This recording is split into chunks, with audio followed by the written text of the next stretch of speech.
来到勾勾工好坊，我是一姐，我是敏华。敏华，我肚子好饿。肚脐怎么啦？该不会是没有吃午餐吧？真的很肚脐耶！你该不会是为了减肥不吃午餐吧？这个不能说啊，这样很不健康的哦。一定要吃3餐才会孔天。天应该就是客家话的健康了吧？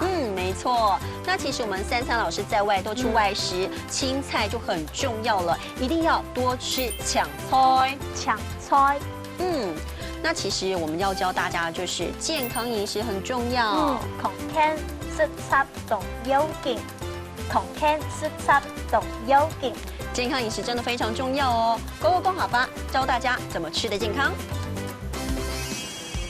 娟娟，谢谢你邀请我吃大餐。那有什么问题呢？不过我现在希望能够多吃一点，吃抢菜比较健康。其实吃大餐也可以很健康哦。哦，那就走吧。没问题。娟娟，我好肚脐哦。我也好肚脐，看有什么好吃的。沙拉，我想吃沙拉。好，那我们沙拉，然后再点一个炒青菜，好不好？这样看起来还蛮孔天的。走吧，走吧。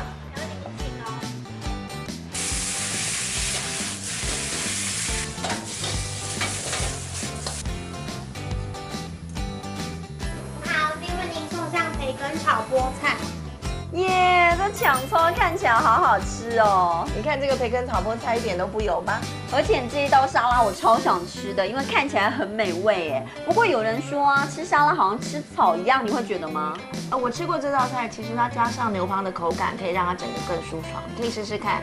因为它有牛蒡，会觉得很丰富，对不对？口感上，没错。它这一道看起来真的很孔天呢，而且好漂亮哦。娟娟，今天谢谢你喽，谢谢请客，不客气。我今天真的吃了超多的抢菜，超级营养的，而且就像你说的哦，吃大餐其实也可以吃得很孔天哦。哇，刚刚看你吃满满的一盘青菜，很棒。而且很饱也很健康哦。我们赶快来帮大家复习一下今天的客家话吧。好，肚子饿的饿叫做肚脐，肚脐。那么3餐一定要吃的健康哦，健康叫做孔天。孔天。那其实外食族很重要的是一定要多吃青菜，对，青菜叫做抢菜，抢菜。健康饮食真的很重要，所以我们要告诉大家，孔天食插懂有劲。没错，孔天食插懂有劲。今天呢，勾勾工好发教给大家健康吃青菜的一个观念，因此祝大家身体健康。我们下次见喽！下次见，拜拜。